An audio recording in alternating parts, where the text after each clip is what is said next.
పరమేశ్వర charitable trust వారి ఆధ్వర్యంలో వేడివేడి పాలు, గుడ్లు, బన్స్, బిస్కెట్లు మరియు మంచినీరు పంపిణీ కార్యక్రమం జరిగినది. విజయవాడ నగర పరిసర ప్రాంతాలైన సీతానగరం, దుర్గగుడి, కుమ్మరివారిపాలెం సెంటర్, చిట్టినగర్ మరియు అనేక ఇతర ప్రాంతాల్లో వందలాది భిక్షగాళ్లకు ఉదయం సమయంలో వేడివేడి పాలు, గుడ్లు, బన్స్, బిస్కెట్లు మరియు మంచినీరు కందుల పరమేశ్వరరావు గారు పంపిణీ చేశారు. ఈ కార్యక్రమంలో పాల్గొన్న వారు Vasudha Ruthika, Mettapalli Ayyappa, Parameshwara motor transport and workers union నాయకులైన వసుధ దుర్గారావు గారు మొదలగు వారు పంపిణీ చేశారు. ఈ సందర్భంగా ఈ పంపిణీ లబ్ధిదారులైన భిక్షగాళ్లు మాట్లాడుతూ, ఈ పరమేశ్వర ట్రస్ట్ వారు మమ్మల్ని గుర్తించి మా సమస్యలను తెలుసుకుని మేము ఎక్కడ ఉన్నా మా దగ్గరకు వచ్చి ఏదో ఒక సాయం ఏదో ఒక రూపంలో చేయటం మాకు ఎంతో ఆనందంగా ఉందని అన్నారు.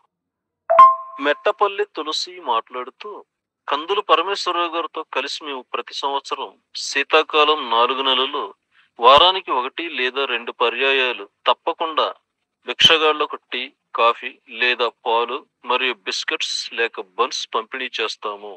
ఈ కార్యక్రమంలో మేము భాగస్వామ్యమై ఉండడం నేను ఏ జన్మలోనో చేసుకున్న పుణ్యంగా భావిస్తున్నాను అని అన్నారు.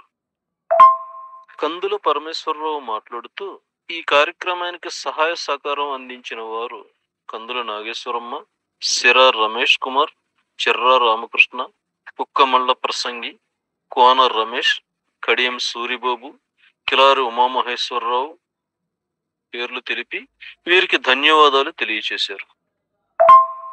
ట్రస్ట్ సభ్యులైన డేగల రామారావు, మర్తాడు శిరీష, ముంగి పూర్ణిమ, వేమూరి నాగేంద్ర మాట్లాడుతూ, పరమేశ్వర చారిటబుల్ ట్రస్ట్ ద్వారా ఏ కార్యక్రమం చేసినా మా పరిపూర్ణమైన సహాయ సహకారాలు ఈ ట్రస్ట్ వ్యవస్థాపక అధ్యక్షులైన కందుల పరమేశ్వరరావు గారికి ఉంటాయని, వారు అడిగిన వెంటనే ఏ సాయమైనా చేయడానికి మేము సదా